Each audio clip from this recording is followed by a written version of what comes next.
Dr. John Teeling. I'm the former founder and chairman of Cooley Distillery. So John is involved in education of entrepreneurs throughout the island environment over the last 20 years, all with UCD. So a very engaging character. Haven't met him before, but he's full of tips and hints. So you guys give me full attention. Okay, cheers. Great your question. He thinks I've only been doing it for 20 years. He's been doing it for about 50, for Christ's sake. I don't use slides anymore. Don't use PowerPoint. I didn't for a while, and then I was using them, and I found out that you could go asleep quietly when the PowerPoint was on. I stopped using them. Just as an aside, when we were quite good at it, we had 10, 20, 30. 10 slides, 20 minutes, 30 phones. Anything more than that, you don't listen. But now in the States, Beam, who bought Cooley, they're big into this kind of stuff, really big, and they have expensive PR. They only let you use 3 slides, and they only allow you to make 3 points on the 3 slides, so you have 9 points to do, and you have to walk up and down around and talk to the slides. Otherwise, people are staring at the slides and don't remember. Anyway, I'm going to talk to you for 20 minutes, and then, because ideally, I'm having a very long time, and that's what you should be asking me about. You know, the fact that I'm still here means I haven't failed. That's all it means. Yeah? And an awful lot of people aren't here because they kept trying things and they failed. So I'm going to go just talk to you, not specifically about Cooley or about the resource companies or anything like that, but what do I think it takes to set up and run your own business? Call it an entrepreneur if you like. And I think there's 4 things you need. You need the idea, you need the resources. By the way, it's going to be put up. I have it here, lest those you think I'm not prepared. Any of you go from UCD, I never use notes. I never use notes in UCD. I went to Harvard, and there was brilliant lecturers there, and what they said is, when you come in front of a group, I know some of you have heard this before, I see a fellow down there nodding. He says, firstly, you must look like a businessman. So I never give a talk unless I'm in a suit, a shirt and a tie, ever. The second thing is, what you do is, you come in with your notes, you see. What you do is you put them face down, like that, and you don't refer to them. They say, Jesus, your man knows it so well, he doesn't even have to refer to his notes. So, I never use notes. Now I'm getting old, I always have to have them. And before I could bullshit maybe a bit better than I do now. 4 ideas if you want to be a businessman.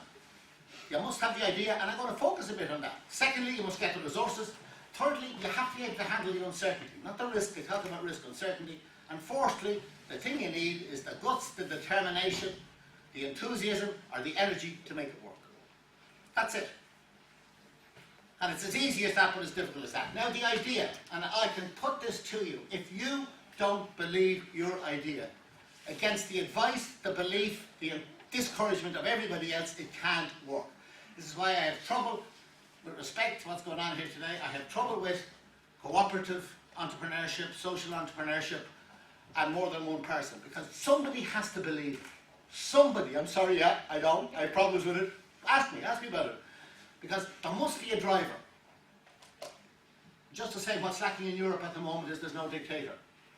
Somebody. There's no Churchill. If there was a Churchill, there would be a problem. He made the thing work. It's true. It's true. There was a Tito in Yugoslavia. He went and they all killed each other.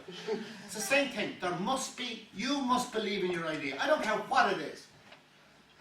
But you've got an idea, and when you go to the bank manager and he says, Jesus, you don't care.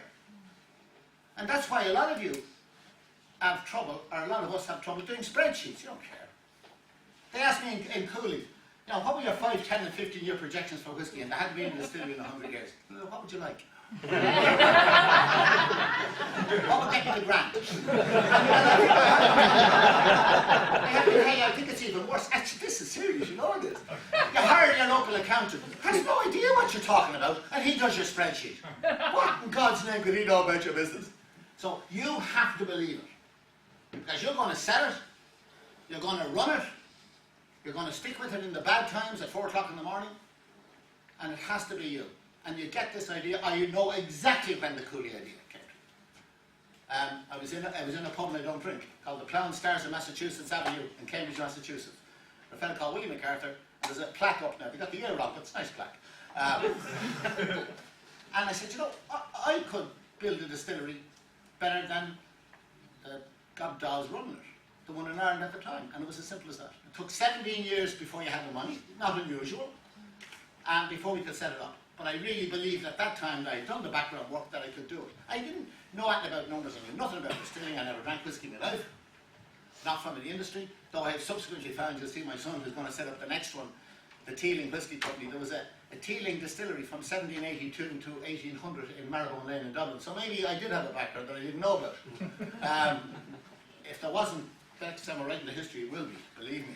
He's definitely a radical. He looked like us and everything. No, he is. So, and I believed in all the time, from 1970 to 1987. I just thought it was a huge opportunity. I didn't have it in numbers or anything like that. Did I know in 1970 that young American men and young American women were going to drink Irish whiskey in the year 2000? Did I know that the Russian Empire was going to collapse in 1989? Did I know that the Chinese and the Indians were going to drink whiskey? Of course I did. I didn't know any of those things. Circumstances changed. And 40 years is a long time. So the idea is critical. Where do you get your idea from? Anywhere. Why are there serial entrepreneurs? Because once you've done it once, you see it all the time. And some of you know people who have more ideas than their ability to implement them. So that's the idea. The second one is resources. 3 types of resources. You need the money, which you all whinge and talk about. But you need the technology. And you need the organisation and the management. I was blessed in Cooley. I brought a friend of mine back from the States. He's a guy from Clontarf who was a chemical engineer. He built Cooley. He had the technology. If he didn't, he knew where to get it. So I don't have a problem with technology. I think you can beg, borrow or steal it. It's available. If you want to do anything, you can get the technology. Either in people, we're in diamonds in Botswana at the moment. I'm trying to get some research data in northwest Arapa. In northeast Arapa, in the northeast of Botswana. This really gets you all excited. I should have brought samples of diamonds. I used to make samples of whiskey, but it's sold. The diamonds will be better. Next time I'll bring you all diamonds. And I've now managed to track down a guy who has access to this data. It's taken me a few months to do it. And I have to get him with the data. I don't even, it's mineralogical chemistry. No idea what it was. Somebody wants it. But we get it. So you can get the technology. I think you can get the people. And when you start up, those of you who've been lucky enough either to work in a startup or to do a startup, no, you've no trouble motivating people. They love to be part of it. And they work all kinds of hours.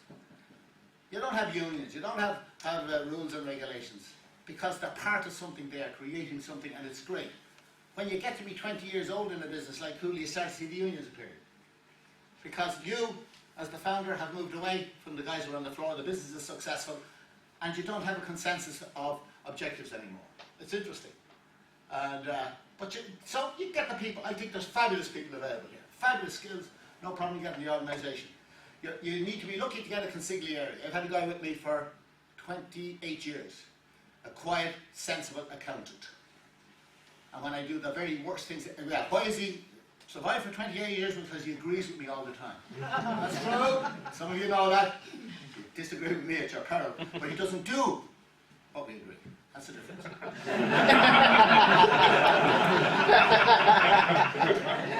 Don't pay those gets. For many of you, that must be a frequent thing. Don't issue any checks. Right? Maybe it's not for some of you. He gives the ones he has to give anyway. Has a couple of signed checks there. And that he'll survive because of that. So you can get that. Now, where do you get the money? I was blessed. I didn't have any money to start with. And the first venture, I made some money in the 70s, for those of you old enough to go back there in the stock exchange, and that gave me some followers. But the first company, first one that I set up was 83, and that was set up with £85,000. A lot of money for some of you now, but that made a pile of money on the stock exchange, and I was set up after that. Because you're like a trainer in a stable. You know, if your horses are running, they'll back you. We had a couple of bad times, and at the moment, if you're backed anyway, resource companies are all losing money. Please don't ask me questions. They're all on the floor. So they don't always work all the time, but chuck your law again sometime. I know, before I get too old. So I think you can get it. You work as best you can. And again, with the money, is you beg, borrow and steal it. The last one, be careful with. I understand. Now, this is different. I understand Mick Wallace. Do I agree with him? Maybe not. But I understand what he did to keep the business going. And in fact, so do you. And anyway, it's the revenue. So it means now when Angela Merkel in Frankfurt is deciding our taxes, we're all going to pay it on time. Of course we are. Yeah. Now, it's interesting as to what we're doing. We agree with the law should be there, everybody should pay their taxes, the VAT should be paid, but we understand why he did it. He kept the business going. You know what he hoped? He hoped against hope, he hoped against all the evidence that something might turn to be all right. Many of you know people who are back in the property sector, they're all bust. You know that. They're hopelessly bust. Hopelessly. But they're going on. I know a guy who sold a house to my son this week. You know, he chopped off his right arm. Beautiful house. He sold it for cash so they didn't put him in receivership. Now he's cut off his fingers, now he's cut off an arm, he cut off another arm. He cut off all the bits to see if he could live. And he won't. You and I know that. And he probably knows it, but why would he give up until he has to? So, stretch everything. Usually it's your friends and family that you take the money off. Your credit cards. You go to the bank and you lie to them. It's not easy anymore. When I was setting up, I had a great bank manager. He says, I can't give you money for that. But he said, I believe you're putting a new roof in your house. So the house had about 3 roofs over there. A lot of damage and such that. I said, great, you can't do that now. Maybe you can. But you do what you have to do to get it. So that's putting the resources. I think you can get that. Now, I'll accept that you're saying, okay, it's all right for him because he's 30 or 40 years, he's had a few successes, and he's talking about big money. I have a son who's going to set up on his own, and he already has money. And like, you know, some of my friends who are my age who are with me, they look and say, geez, he really doesn't know. He really doesn't know that when to get 5,000 was absolutely impossible. He can just write checks. He'll overextend. Of course he will, he'll be in trouble. The third one is interesting, right? The idea, the resources, can you handle uncertainty? Not risk. You can insure against risk. Uncertainty is not knowing what you don't know. I said that very quickly. Not knowing what you don't know. And Rumsfeld's unknown unknowns. Something goes wrong that can't go wrong. Does that not happen to you? How in God's name could it happen? It can't happen. The technology doesn't work. The physics don't work, and it does. I don't know how it happens. And you have to be able to handle that. At the moment, let me say, you're looking at the euro. Say somebody went out and assassinated Angela Merkel this afternoon. Could it happen? Yeah. You know what happened in 1914? I'm sure you all know this. When 6 Serbians went out to kill the Archduke Ferdinand, they missed him. He didn't go down the road he's supposed to go, so they broke up, and one sat down to have a cup of coffee in the street, and the Archduke came down in his carriage down that street. He just shot him dead. First World War. He wasn't supposed to be in that street, your man wasn't supposed to be in that coffee shop, a whole lot of things like that. Unknown unknowns. Exogenous variables for those of you who did economics in UCD. You don't know what it is. You happen. How does this happen? Any of you wake up at 4 o'clock in the morning and say, Christ, why am I doing this? It's always dark at 4 o'clock in the morning, even at the moment. I have a friend, an ex-friend, who used to wake up at 3. Strange way, because we all wake up at 4. So I say, Bob, what do you do? He says, I elbow breathe and say, get up and make me tea. I said, well, I could do that once anyway. I'm married 41 years. The same woman, by the way, I have to say that. Now, and I said, well, why'd you do that? He says, well, now look, if she enjoys the good times, she can bloody well enjoy the bad times. Think about that, because you need a supportive partner of some sort or another. But they will be bad times, and you know, when you wake up, you say, why did I do it? I mean, really, it always looks black at 4 o'clock in the morning, and your partner's snoring away happily out to the woods. Jesus, it's ridiculous. Why am I doing this? But then it does get bright. But you have to be able to handle that. You really do. You have to be able to take that. And that could last for a long time. It lasted for 15 years in Cooley. Now, I like risk. I'm weird. Unlike most of you who should be more sensible and trying to avoid it. Because I have always believed I can beat it. That's the most lunatic gambler, isn't it, in the casino? Donald Kinsella, some of you would know from this part of the country, my partner for a long time, got out of Cooley and dropped me because I wasn't risky enough. The projects we were in at this stage were getting too sensible. He wanted much higher risk. Absolutely higher risk. He was a risk seeker rather than a risk averter. Most people are sensible enough to try and avoid it. So I don't mind the uncertainty. I've been able to handle it. Why? Because it may come across to one or two of you, I have absolute self-belief in myself. I have great self-confidence. I've never had to look. Somebody said, where do you take advice? I would not listen to advice. I couldn't answer the question because I didn't know what it was. No, I don't need advice. Of course I need advice, but if it's given to me, I won't take it. Yeah. Except this 28-year-old accountant, when I see what he does after he's agreed with me to do something different. Then I listen to that. Sometimes, because he's usually right. That's why I'm probably not bankrupt. And the final one about this is interesting. Energy, enthusiasm, or determination. Why? Because it's going to go wrong. And you're the one who has to fix it. Because it's yours. And things happen that can't happen. Something happens, there's an accident, there's a certain event. Or more importantly, the original project you saw is not the one you had. That must have happened to somebody. You went into a business only to find 6 weeks later, the opportunity is gone, didn't happen. It disappeared, bank credit went, the market opportunity went, and you've got to survive. So you have to adapt. And very rarely will the end product that you have, maybe the successful company you get, you know these 6month.com and biotech success stories, they're not business. They're not, unless you're very lucky. That's not what it is. Business is hard work. It's slow finance, not fast finance. You set it up for the first couple of years, you're struggling, and then you go into the valley of death, which might be 8 years, where you might be breaking even, you're living on your wits, you're living on your cash flow, and until about 8 years, between 5 and 8 years, you don't know whether it's really going to be a success. That's what business is. It's not the guys, the Instagrams, somebody was at the other thing, where you make 2 billion in 1 year. I wish they had it all, it'd be great, but it isn't.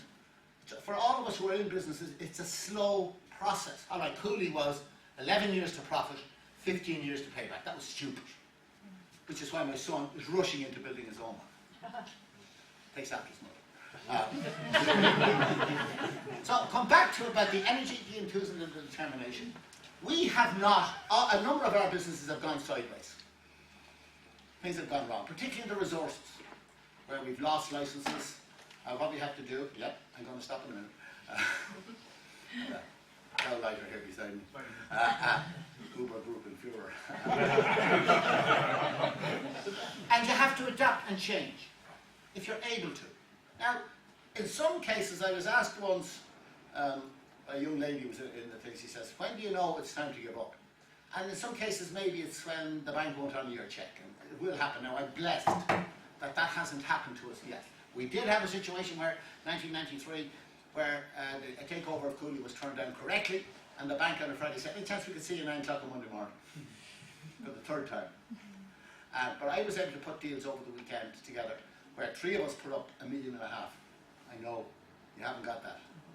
Donald Kinson, myself, and a fellow called Pat O'Neill from Tyrone. Some of you might know him. He was in the, we were just talking about Parscreen. And we got 2 customers to put up another $1.5 million. So we went into the bank with half of the money they were owed on a Monday morning. Only reason Cooley survived, otherwise they wouldn't have received it. Now, you don't have that flexibility unless you're very lucky. But you had to adapt to it. So let me stop now and take questions. I'm going to take questions for as long as possible. Maybe there are no questions. So just do it again. It's the first thing that you have to do if you're thinking, and some of you have been thinking, is that, do I really believe in this? Do I believe in this enough to put my house on it? Do I believe in it to put my career on it by going into business on full-time on it? Or can I kind of fudge it a bit by staying in the job I have while I develop the business? That's fine. But do I really believe that this is going to be the making of it? And you have to believe in the idea. I can't emphasize that enough. You have to really believe, because if you don't believe in it, others won't. And they will see the doubt in you. And the second thing is, get your resources. You get bits of money. Play all the available facilities that are around, particularly at the beginning. And commit to it. Do commit the funds to it. Look at the technology, license it, rent it, hire somebody who has the technology. This is what we tend to do. But you can get technology and try and keep on top of it, because it does change. They say that every 20 years, all technology starts again. So, you know, what you have for 20 years, you need to reinvent yourself every 20 years. And you can get the people. I think that can be a struggle some of the time, but if you need somebody with you, now very often maybe your brother or your cousin, not your brother-in-law, stay away from that. And not the wife's cousin either. If you're in these African countries, you tend to have an awful lot of the minister's cousins working for you. Somebody would probably know, so try and stay away from that.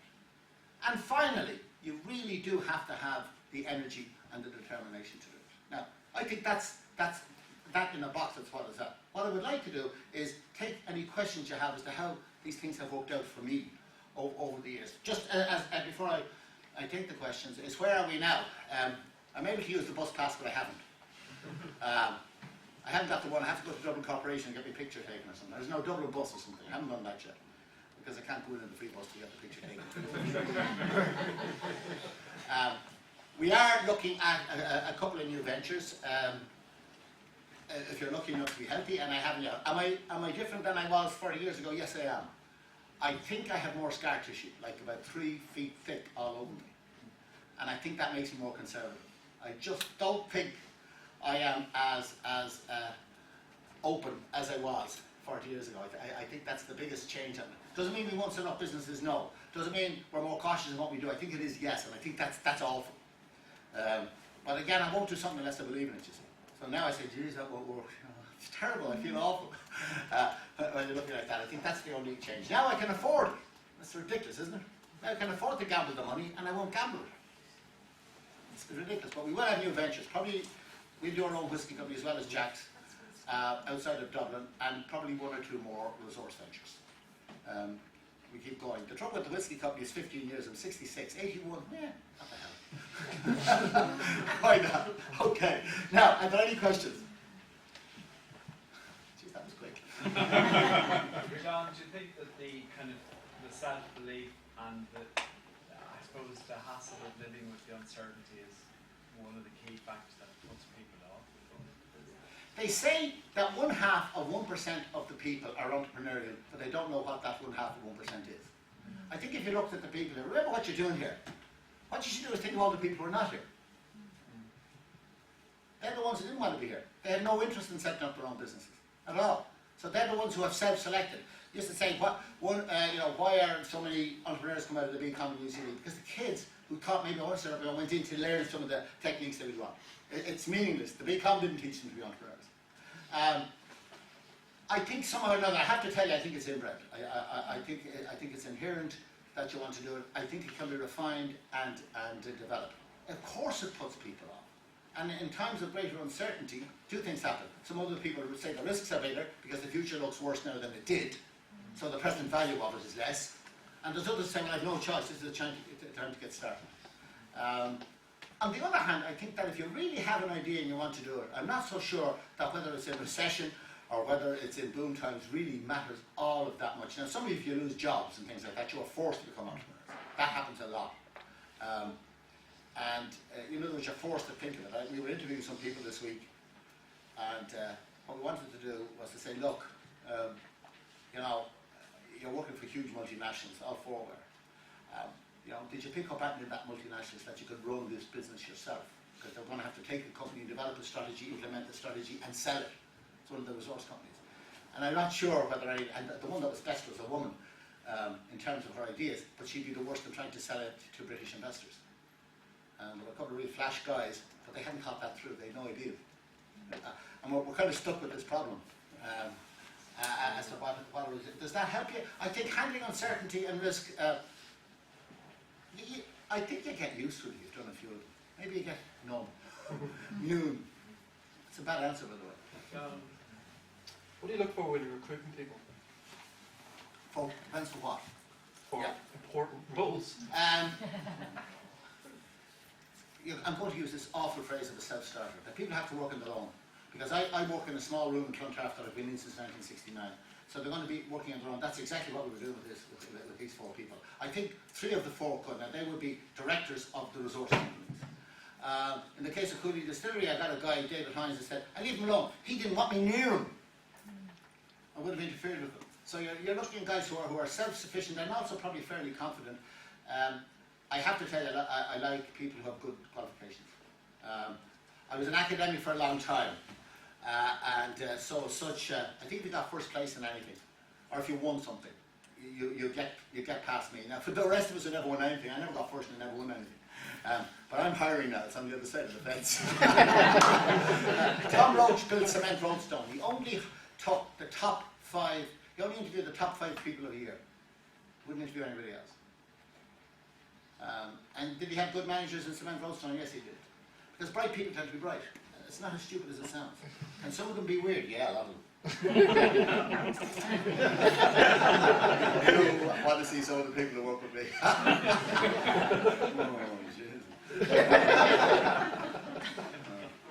actually, they're the ones you have. You leave them on their own because you waste your time trying to talk to them.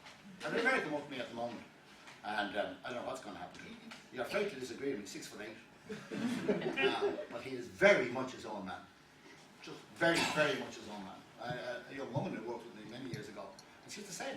You know, you couldn't corral her, couldn't get her to do anything. So I like people who have achieved something before they see you. So if they've achieved something before they can do it again. They believe in themselves as well. So is that a better answer? Yeah. I want to be too careful so that if you haven't got first place or won something, you say, oh yeah, I'm a failure. I'll have to become an accountant or civil servant. Those of you who did a big comment, you know, I haven't changed that part of it, you know? There was a second question at the back, Lee. Yes, in your opinion, when's the best time to exit? You see, on this, I have it on this. I'm a lousy seller. Absolutely. This is something new. This is only recent. I never set up a business intending to sell it. Ever. Never. And then everybody knows, if you do any of you've done enterprise courses, the exit's in it. So there's a page on the exit and that, and I don't believe it. I'm really, by the way, we're all very good sellers, good buyers. Very few good. I never set up anything intending to sell. Never. Why was Cooley sold? Because I was one of the young shareholders. And, you know, when I set it up in the mid-80s, I was 40. And the guys had more money and they put it in, so they would have been 50. So they were in their 70s and 80s. And they never got a dividend. They were really good supporters. I think if you're going to exit, you exit early when people have, when blue sky, when you're selling mystery, romance, and blue sky. If you're selling reality, you can put a price on it. So, I would have been the same with Cooley. I probably could have sold Cooley for a lot about 15 years ago. But the idea was, I think for some of us, we want to see, can we make it work? Do you not think? That's why it's a very interesting thing. I had to do something in second commerce this year for the first time in about 20 years. And the big thing was the exit. Theoretically. It didn't exist when I was teaching that. Because years ago, you set up a business to run it and create it. If you sold it on, well and good. Listen, but that wasn't part of the four. Notice a very good question, because it's on the presentation, the exit. So, I apparently did well out of Cooley, but the internal rate of return was 22% per annum, which wouldn't be enough for a venture capitalist now. That's a lot of money. If you compound something over 25 years at 22% per annum, I did all right. Okay? But still, for the risks you took over time, you know, I had a lot more hair, it was a different colour, and I had a lot fewer of these. So I don't know. I think if you're going to do it, it's either early or very late. Not in the valley of death. Not in these 5 years when you're struggling to make it, which is the time that people tend to take it. There's a guy called Lucas Lundin in mining who's made 15 billion. He bought African diamonds from him. For any of you who are in African diamonds, which is good. And what he does is he doesn't do exploration. He doesn't buy discoveries. He waits until you've spent all your time proving up things, seeing doesn't work. You do your feasibility study. When you have your feasibility study, you're trying to raise your finance to build things, and then he hits you as your weak. And he buys everything just about a year and a half before they come into production. It's brilliant. It's a simple strategy. Why don't I do it? Because I don't like it. Yeah, what's the fun in that? That's purely financial. I think, as I say, and yet I'm a finance person, but bad seller. If you've got something, take the best price. I don't know, what would you do if you do it? As I said, you know, we're going back into the whiskey business. We're no non-competes. My two sons were both finance guys, were very upset that we sold, but we really had to sell for the shareholders. Maybe. And so they got a lot of money, but they were doing well. They didn't want to sell the business, which was nice to see, that they wanted to stay in the business. I'm waffling again, because I don't know. Right. Sorry, I think go ahead. Yeah, you mentioned 4 o'clock in the morning, Joe. Yeah. You know, funny enough, some people have mentioned that, like for the property developers or you know the mortgage holders at the moment, you know, that is lost, and you know the 2 people that are out of work. Yeah.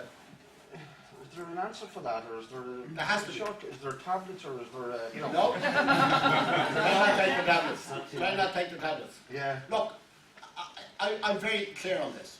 All that property developers' money is lost. It's lost. It doesn't matter that the banks put it onto the Irish government, who's going to put it onto the taxpayers for the next 20 years to pay. It's gone. They should write it off, and it will be written off. It will be written off by inflation. The mortgage holders have to get a deal, which isn't fair for those of us who pay their mortgage. But again, you cannot have some people, I'm sure there are people in Monaghan town, who get up at 5 o'clock in the morning, drive to Dublin, work hard all day, come back home, and they're poorer when they come home at the end of the day than when they left in the morning. Because of negative equity, which could get worse. So that has to be addressed. And it will be addressed. You know, I'm not saying it has to be addressed, I'm not any guru. Think about it, it's a stupid thing to say that something can be repaid which can't be repaid. So they have to fix that. I think they will stretch it out and stretch it out because politicians vacillate and won't do it, because they don't understand. By the way, history would teach you this. If you want to read this, there's a book called This Time It's Different by Reinhardt and Rogoff, Nobel Prize winner. And the lady was in Dublin this week and I didn't know we were going to hear her. This Time It's Different. Very hard to read. 33 collapses. And it's never different. Always the same. So I think it is a big issue, and that's why we might have a bit more pain. We will be rescued because recessions or depressions finish, hopefully, not like the one in the 30s, and that will be rescued by inflation. Inflation wipes out debt. No? Because the debt stays fixed and your income goes up with inflation. Sorry, but it's that half, it's not a great, it's what we could talk about. Yeah, it's not, you know, it's not to, it's we take the tablets sort of thing, you know. It is, I understand that, it must be awful. And that's, you know. No, it must be awful for young couples in particular. You're saying you have 15 years of it sort of thing, you know. Yeah, but I'm thinking more about a young couple now who have 300,000 or 400,000 negative equity, and maybe one of them has lost a job, 35 to 45. That's the stress and strain of that must be absolutely frightening. Frightening, God help you, is all I can say on it. It's something that, look, it has to be fixed. Hence, these young people and all the unemployed young people, what would happen in this country if we hadn't had 200,000 immigration? Would it be like Greece? And it should be. Can you see why young people vote for Sinn Féin? Of course you can. Why would you vote for the gobshites in the other parties? Old men who don't know what they're doing. Who have not, they really don't know what they're doing. You know? If you were 30 years old and you had education, or 25 years old and you saw absolutely no future with the existing parties, why wouldn't you vote? Like in Greece, like in France, like in Holland, like in radical parties. Always. Are they right? I think they are. It's a shocking thing to say. I think give somebody else a chance. Can't be any worse. All these people are going to have to emigrate. Nobody wants to emigrate. You know, it's horrendous. Sorry, I take it. It's an area that is really close to me. Sister, you had that question. Yes, John. At the beginning of your talk, I got the impression you were enamored of social enterprises. I knew that was coming. You see.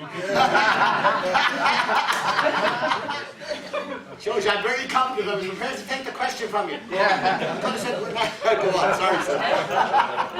Apart from the three major ingredients that you said were necessary for any business, would you like to say what might also be necessary, or why are you not enamored of us? Because I think there's nobody to mind it. I think it has no real corporate objective. And this will sound even worse. I'll now say to the right again, this can. The objective in establishing businesses is not so much profit maximization, but it's to create wealth. Real wealth. I don't see how social enterprise can create real wealth. I do not believe a government creates wealth. I think only private enterprise creates wealth, real wealth. And hence, that's my principle, is there are no objectives in social enterprise. There can be no profit objective in social enterprise. But that's the whole idea. It's not I know, profit. exactly. So therefore, by definition, it can't work. So none should happen.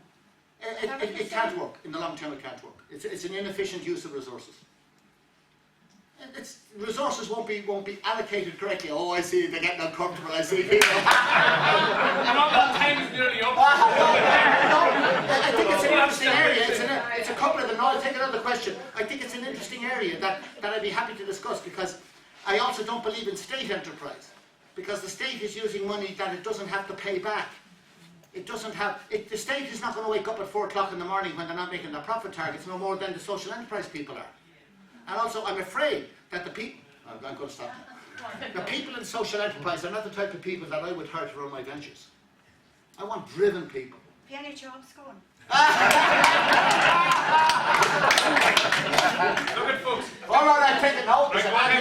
Go on. You're in charge. Don't be so sensitive. I stay here all day, no problem. Go on. Sorry. Thanks, John. Since your exit from Cooley, there's been a lot of plans for new distilleries. 17. 17, including from your own family. Yeah. Is there room for them all? Yeah. Sorry. What's going to happen is most of them are going to lose their money. because they won't understand what they're doing, because they won't have looked at the market. They're all going to establish small pot still distilleries making malt whisky. They're going to end up in an area where they'll be charging $35 to $45 a bottle of malt whisky. So you'll have the bulk of them in a small area. Irish whisky, just to put a number on that, and it's fascinating, and just, if you have them, don't mind, take them in. There's 5 million cases of Irish whisky sold at the moment here. In the whole world, 5 million. There was 2.5. There will be 10 million by 2016 and 20 million by 2021. Now, you say, this is fantastic. At the moment, there's 225 million cases of Indian whisky sold in India. I'll give you that number again. 225 million cases. So if India grows at 2.5% per annum, it's more than 100% of Irish whisky sales a year. So, and that's India. I don't know what's in China. The Russia's. Big opportunity, and it will happen, being marketed. Now, a lot of them, like the microbreweries, don't know what they're getting into because they won't be able to take the 10 or 15 years. I think that's the fact. There will be a number of them set up. It costs probably 6 to 10 million to establish a small distillery because of the 4 or 5 years. But there will be at least 7 or 8 of them anyway. I saw 3 pot stills just coming yesterday. We're in trouble here now, obviously. Yeah, all right. I think it's I can talk to you after this. Right, look, thank you very much. Sorry, sister.